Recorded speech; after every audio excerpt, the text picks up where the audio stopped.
Julius, Julius Caesar. Julius as in Jewish editor. Everybody in comics in those days was Jewish. Some Italian stuff, and basically they were Jewish. Move over this way a little because I can't look at it. Thank you. What's the matter with you? Just saying. So, I'm talking to her, but I'm not that, you know. So, it was a Jewish business. It was Lower East Side, a lot of Jewish kids. Everybody was Jewish. They changed their names. Jack Kirby changed his name. Everybody changed their name. Julie didn't change his name. It's called Julie, but it's Julius.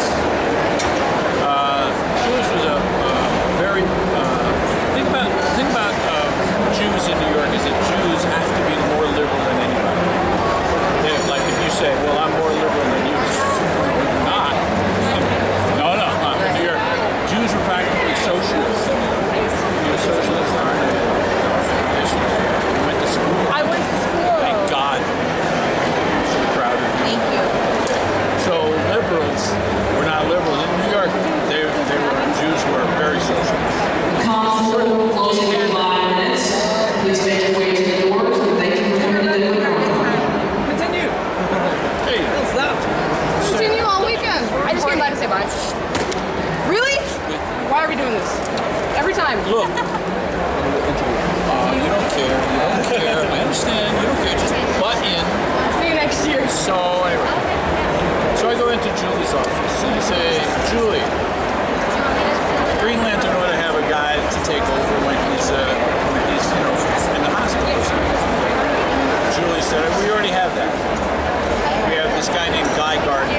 I said, okay, Julie, I'm sorry, I don't read the comic books. That goes around a lot, though. You'd be surprised how many people don't. And I don't care. So anyway, so he said, so he pulled the book out and showed it to me. Guy Gardner, see?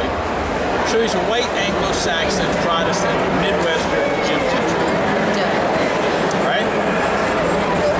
So Julie says, so, what's the problem? I said, okay, so Julie, I think what we should do is hit him with a bus.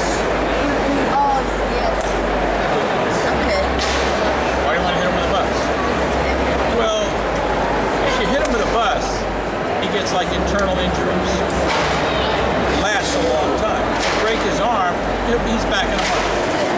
Hit him with a bus, all kinds of crap happens. It takes a long time to repair that. I said, what are you talking about? I said, Julie, I just want to put him away for a while. Have a new guy. That's where he's going to live. So Julie says, I understand what you're talking about. I said, okay, Julie, this purple guy comes from outer space. He's going to die. Crashes, right? And he sends the ring out to find the most worthy, bravest guy on Earth to become the new Green Lantern. And it flies all around the Earth. It passes by Bruce Wayne, passes by Superman, passes by all the heroes in the DC and Marvel universe, and finds a test pilot. Okay. I'm good with that. Test pilot. Ballsy Steve. Chuck Yeager, not Superman. Chuck Yeager, he'd fly a test plane and get himself killed. He went faster than the speed of sound. I'm buying that. Test pilot, probably braver than Superman. Ring goes out a second time. Finds a Midwestern gym teacher. Hit him with a bus. Hit him with a bus. Okay. Understand what I'm saying? It's like, I'm sorry, a blonde Midwestern gym teacher. I'm not going to buy this. It's not happening. So Julie says, what are you driving at? I said, well, okay, Julie, you ever watch the Olympics? She says, I watch the Olympics. I said, okay. You got gold, you got silver, you got bronze. Okay, how often do you see 3 white guys? I'm just saying. I see white guys, I see black guys, I see Asians, I see a mix. I rarely ever see 3 white guys. Maybe an archery. Okay. No shot put maybe, but just rarely do I see. I'm just saying, the average, the math says you're going to see Asian, you're going to see black, you're going to see white guys. Never, maybe once in a while. It's possible. So I'm just saying, He says, you want a black or an Asian Green Lantern? I said, what? He said, we could have an Asian Green Lantern. I said, Julie, you're not really good with the Asians. He says, why? I said, okay, when Green Lantern started, he had a guy that hung out with him for years, an Asian guy that you called Pie Face.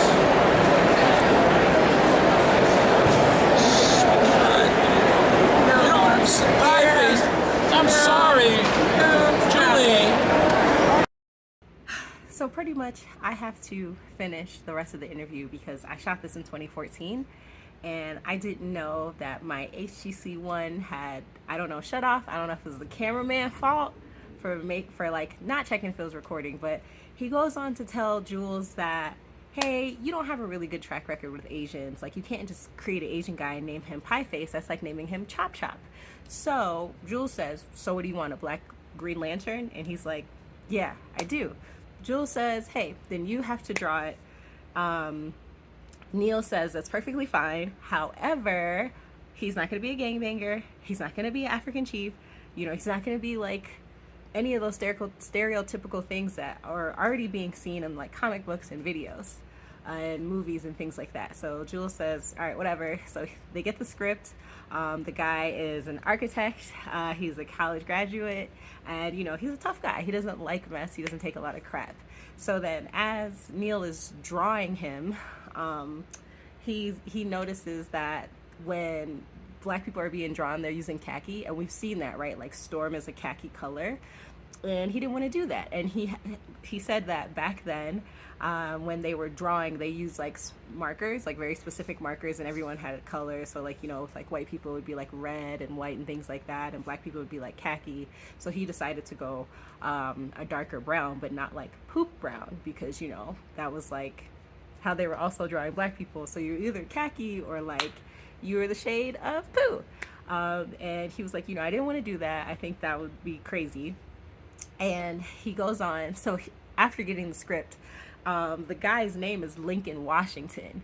And he goes, Jules, this cannot be Lincoln Washington. That can't be his name.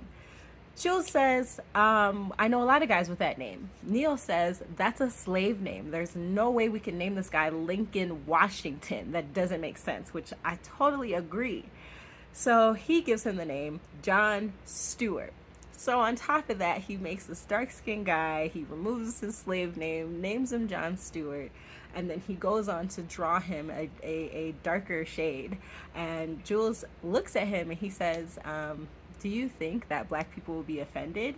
And Neil says, they've been offended for the past 50 years. I don't think that they'll be offended. I think that they'll be perfectly fine with this dark-skinned guy.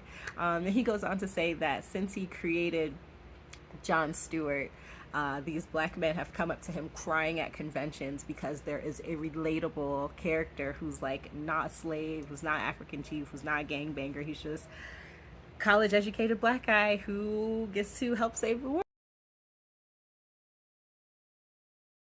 I'm really sad that I didn't get to release this while he was alive, because every time I saw him, ever since 2014, every time I saw him, he'd be like, did you release it yet? Did you post our video yet? And I'd be like, no, I didn't post it. And he was like, that's what's wrong with you. That's what's wrong with you, journalist. And he would give me a lot of crap for it, which rightfully so. I think I just was really nervous about posting my content, even though like I was sitting on gold. It's Neil Adams. But I'm really grateful for him. He was always really nice to me. He was still an old man, so he would say whatever he wanted.